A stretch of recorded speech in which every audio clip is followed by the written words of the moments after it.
ঈদের আগে আর পরে এই যে এই জিনিসটা রাজনীতিবিদদের সাথে সম্পৃক্ত, আন্দোলনের সাথে সম্পৃক্ত।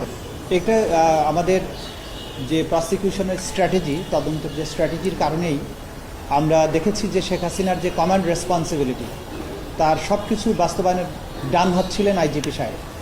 সে কারণে আমরা কৌশলগত কারণে তাকে এটা এই মামলাতে অন্তর্ভুক্ত করেছি এবং তার সম্পৃক্ততা আছে, যেভাবে শেখ হাসিনার অপরাধ প্রমাণের ক্ষেত্রে তার সম্পৃক্ততাটা দরকার ছিল, যে কারণে আমরা এটা করেছি। এটা আমাদের কৌশলগত সিদ্ধান্তের ব্যাপার।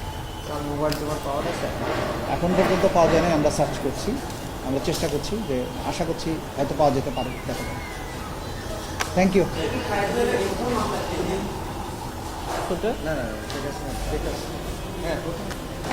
প্রথম মামলা, হ্যাঁ, ট্রাইব্যুনালের নতুন পর্যায়ের যে পুনর্গঠিত ট্রাইব্যুনালের প্রথম মামলা ছিল শেখ হাসিনার। Thank you.